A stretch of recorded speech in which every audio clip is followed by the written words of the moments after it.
Good afternoon, learners. I am Bhumika Singh, your English faculty, and today we will be covering the 6th and 7th chapter of your syllabus, that is, A Tiger Comes to Town. I hope you are understanding the chapter. Now, learners, put on your thinking caps and let's proceed with the lesson. So, before the break, we were discussing about the differences between indirect and direct speech. Now, let me reiterate few points. An indirect speech is a form of speech that is reported by someone apart from the original person. Hence, indirect speech is also called as reported speech. In an indirect speech, there will be no personal pronouns. They are sometimes changed. Also, but in an direct speech, when it is converted into indirect speech, words like this become that. Me becomes her, or she becomes her, he becomes him. Apart from this, when mentioning the time in an indirect speech, it cannot be used as such. For example, yesterday will be conveyed in indirect speech as the day before. So, an indirect speech should undergo various changes to convey the meaning of a direct speech. Hence, a reported speech is something that is conveyed in one's own words without affecting the original meaning of the sentence. The reported speech has to undergo some changes in the verb to deliver what the speaker has said. Now, I'll be sharing few examples with you. For example, in direct speech we say, the girl said I like singing.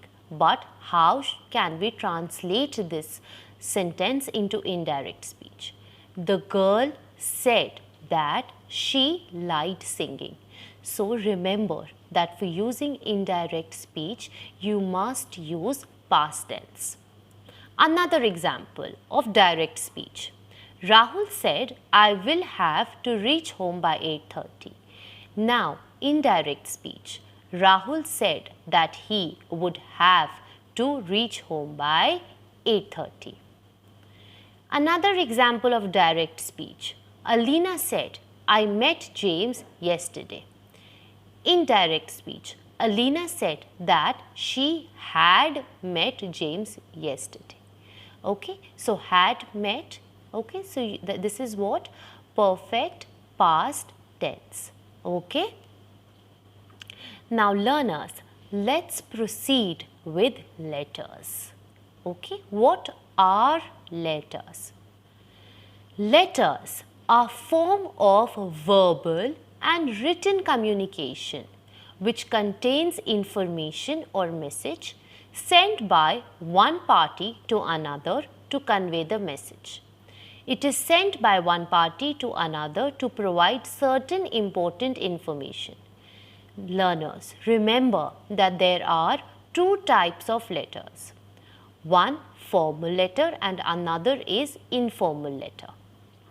Now, learners, in your syllabus, formal letter is mentioned. So, what is a formal letter? A formal letter is written for businesses or professional purposes with a specific objective in mind. It uses simple language that can be easy to read and interpret. Formal letters should be in a specific format. Formal letters should avoid the use of unnecessary words. Formal letters should be straight and to the point. They should only contain relevant and objective information. But remember that formal letters should be polite. Even if you are filing a complaint against somebody or against some department, try to be polite. And if it contains some complex information, have a thorough knowledge of what you are saying or conveying through that letter. a letter, a formal letter should be free from any mistakes, that is grammatical or spelling. Okay, so it should be grammatically correct. There are various types of formal letters, that is a business letter, letters for outlining civic problems, job application letter. There are many types of formal letters. On the contrary, learners, informal letters are written to friends and relatives for personal communication, and they generally have a very casual or an emotional tone. So before you start writing a letter, you should identify, learners, that who is your recipient. If you're having a professional relationship with the recipient, then you must go for a formal letter.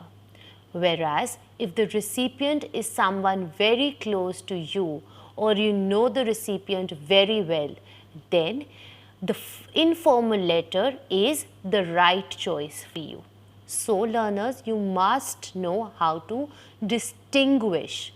If you're writing to somebody who's close to you, like I have said before, use an informal letter. But if you're writing professionally to somebody, or if you are working in an organization and you're writing to your client, or if you're making a complaint against some department, use a formal letter.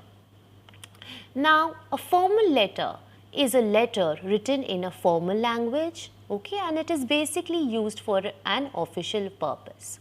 Whereas an informal letter is a friendly, it's written in a very friendly manner with someone whom you are familiar with and with someone whom you are close to. For professional communications, always use formal letters, and for personal communication, use informal letters. Formal letters are written in a prescribed format only, but for informal, there is no prescribed format. Formal letters are written in first person, whereas informal letter, because there is no format, so it can be written in any first, second or third person. Okay, formal letters are basically written for businesses, colleges, institutions. It's written for another employer, organizations, whereas an informal letter, it's basically written for friends and family and for acquaintances. A formal letter is written in passive voice, whereas an informal letter is written in active voice. Formal letters can be really long and complex, whereas informal letters can be short and simple. There is no word limit in informal letter. But remember, even if the content is long and complex, try to make it concise. Try only to include important information in formal letters. Whereas, like I have said, informal letters, they don't have any limit. So you can make it as detailed as possible. Okay, avoid short forms in formal letters. Okay, avoid short forms, avoid abbreviations in formal letters. Whereas in informal letters, you can use short forms and abbreviations. Now, what does a good formal letter include? First, you should begin with the sender's address, followed by the date and the school address or the recipient's address. Okay.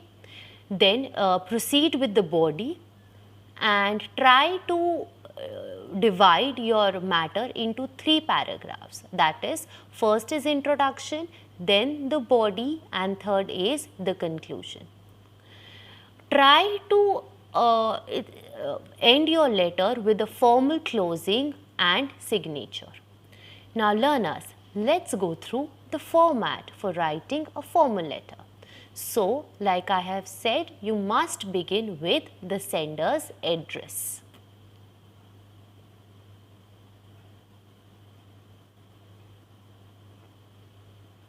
Okay. Now, mention the date. Okay. After the date, write the recipient's address, that is the receiver's address.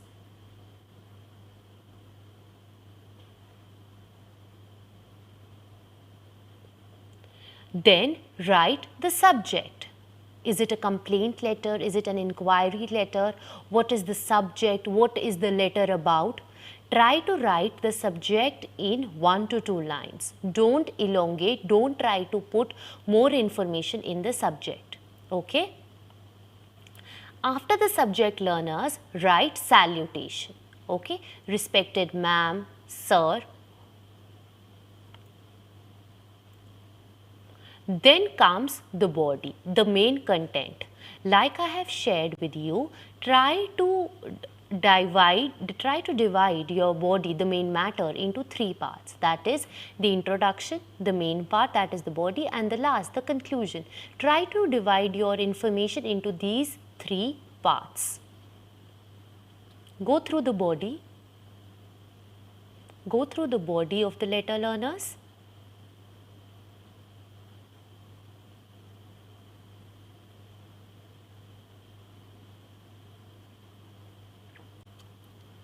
Go through the conclusion.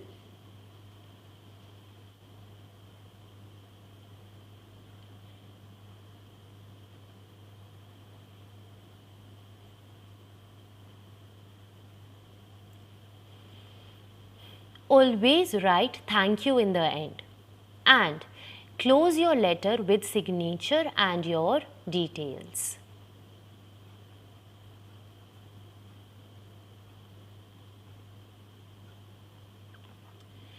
Excellent, learners.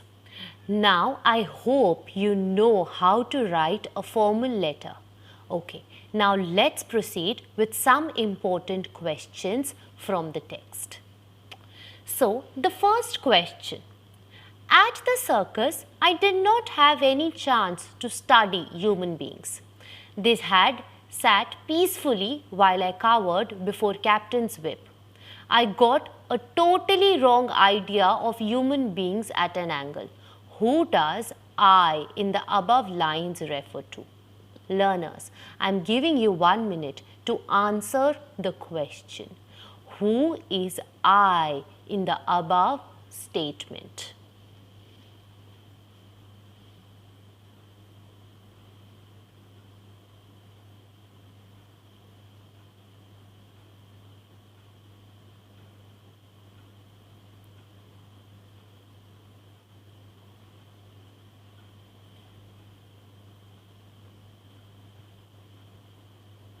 Wow, excellent.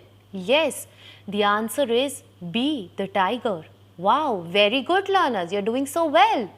Everybody has answered correctly. Excellent.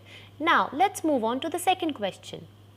The tiger says he did not have any chance to study human beings because choose the correct option out of the 3.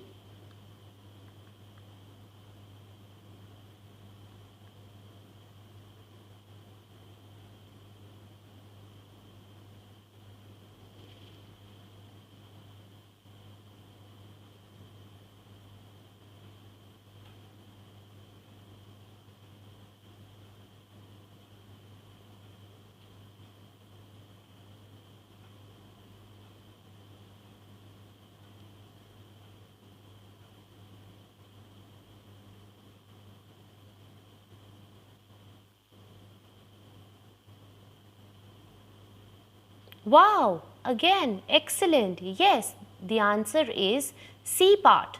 The tiger says he did not have any chance to study human beings because he was used to seeing people only at the circus, and at the circle people were not scared of the tiger because he was always guarded. Excellent, learners. Now, let's proceed with the third question. At that angle refers to.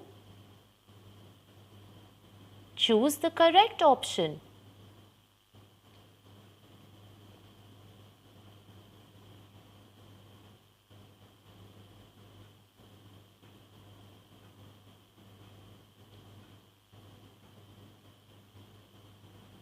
Yes, you can do it. Hurry up. Wow. Excellent. Yes. A option. At an angle refers to the tiger's opinion about people from his performing ring in the circus. Very good. Next question. They withdrew into their homes and even there remained nervous. All doors and windows everywhere were shut, bolted and sealed. Who does they refer to in the above line? Choose the correct answer, learners. Who was scared of the tiger? Who does they refer to?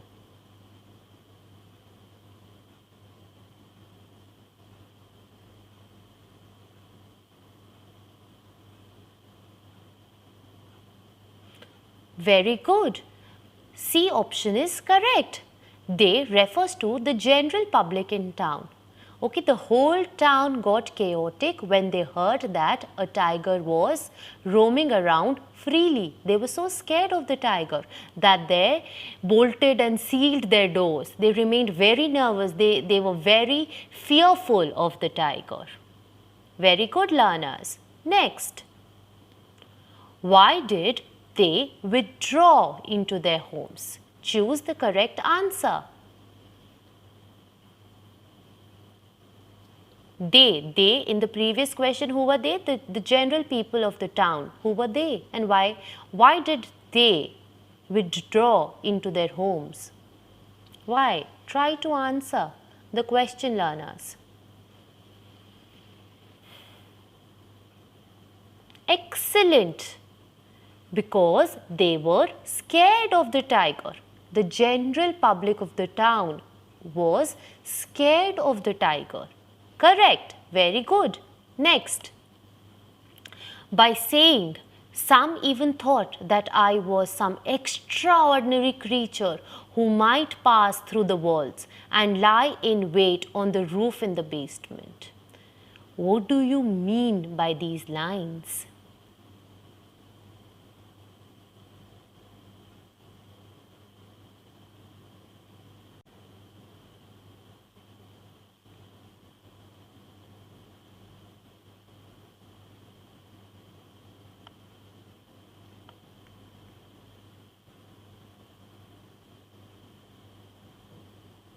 Very good. Yes, B. People thought that the tiger would emerge from anywhere and attack them. They were so scared. That is why they withdrew into their houses. They sealed and bolted the door. Next question, learners. At the circus, the people would eventually... This is an easy one. Come on, hurry up. Answer the question.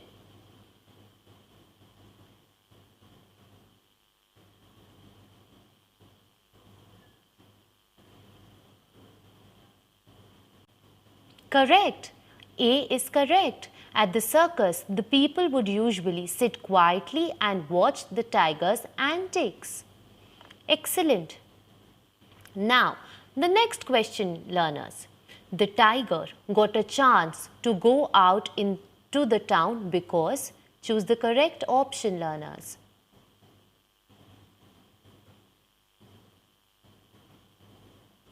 How? How did he go out into the town? How did that happen? Come on, learners, it's an easy one.